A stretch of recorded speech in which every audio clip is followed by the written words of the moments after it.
Good morning everybody and welcome back to another War Thunder video. Today we're going to be discussing add-on armor, modifications, and the possibility of unlocking actual upgraded versions of vehicles via modifications, through the modifications tech tree for each vehicle.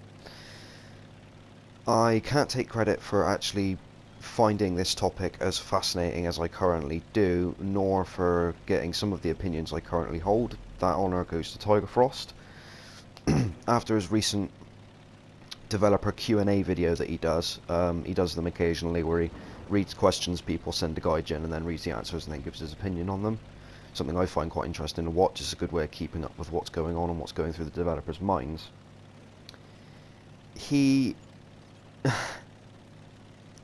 Basically, he watched this video. Well, he read the questions, and one of them was to do with the modifications for vehicles, such as with the BMP, like I'm driving in the background footage here. There is a research modification for the BMP where you can unlock a different variant of the BMP known as the BMP-1, okay? Which you can see here.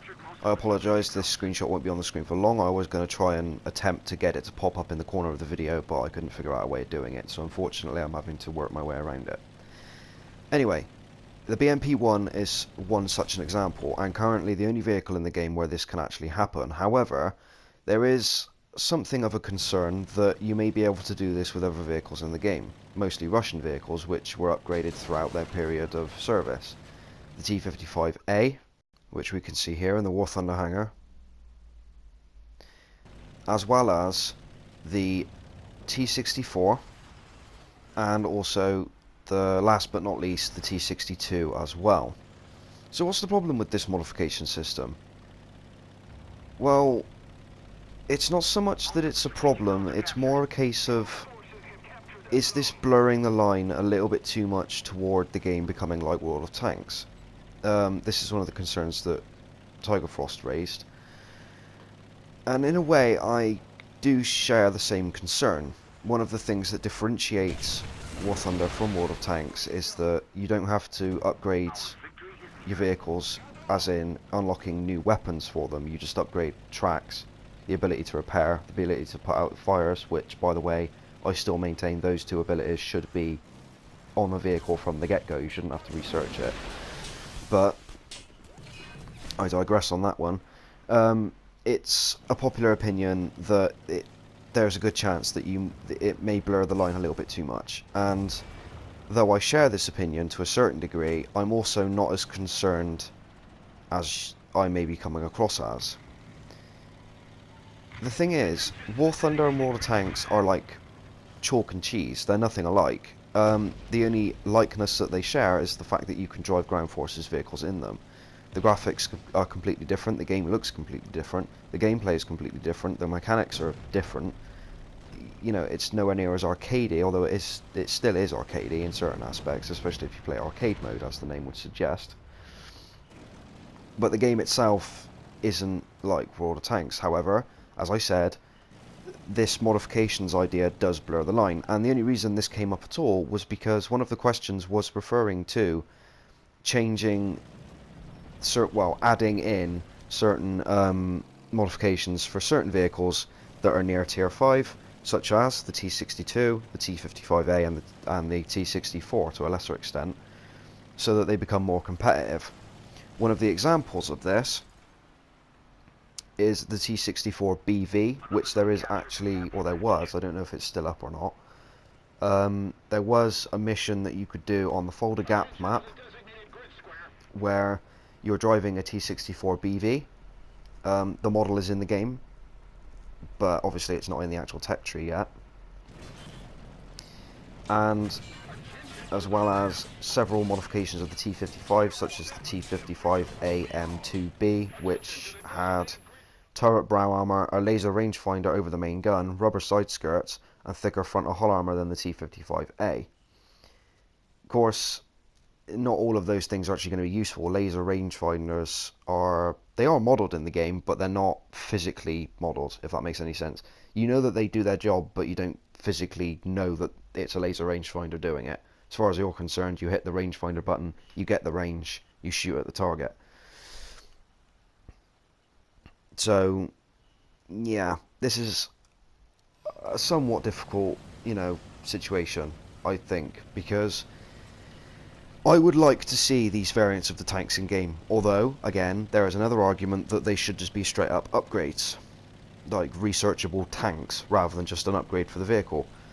I mean, look at the M60 Rise. That is a separate tank that you have to research, and not an upgrade, even though it should be.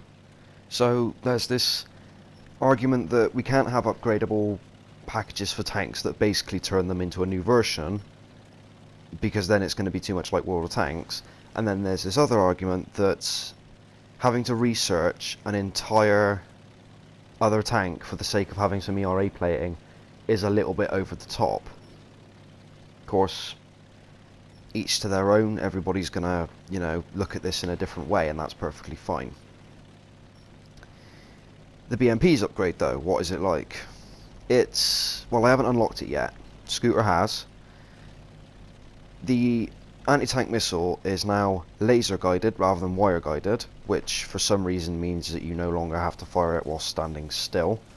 Although I made the argument that if you're firing an ATGM, unless you're firing it at ridiculously close range, in which case you might as well just use your gun, really. I mean, let's be honest. Unless you're firing it at ridiculously close range, you're going to have to stop so that you can guide it properly anyway. I think he disagrees, but that's my personal opinion. What do you think about that? Tell me in the comments. As a matter of fact, tell me what you think about this entire modification system. Tell me in the comments. Do you want it? Do you not? What do you think the upsides and downsides are? As I said, I personally think that the entire way they're thinking of doing it, because Gaijin have pretty much confirmed that they're going to do it. I mean, 9 times out of 10, whether they do or don't confirm something, it usually happens anyway, one way or another. They said that battleships weren't going to be a thing. They're going to be a thing. They said that cruisers weren't going to be a thing. They're going to be a thing. Destroyers weren't going to be a thing. Now they're going to be a thing. Well, now they are a thing, really.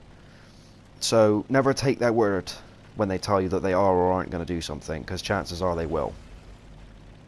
Just bear that in mind.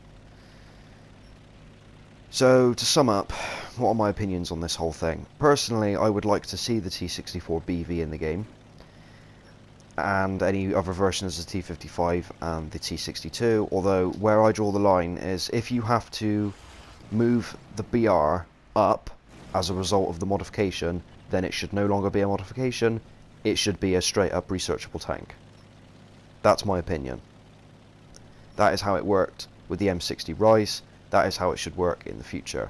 If the vehicle is too good to fight at its current BR with the upgrades on, then it gets split off into a second researchable vehicle, maybe put it in the same section like the T54s are at the moment. Put it into the same section, so you don't have to research if you don't want to. You can just research the first vehicle and go to the next one. And if the BR has to be raised due to the upgrades, take the upgrade off, or don't put it on in the first place, make it a separate vehicle that you can research if you want to and stick it in the tech tree. That is my opinion on the matter.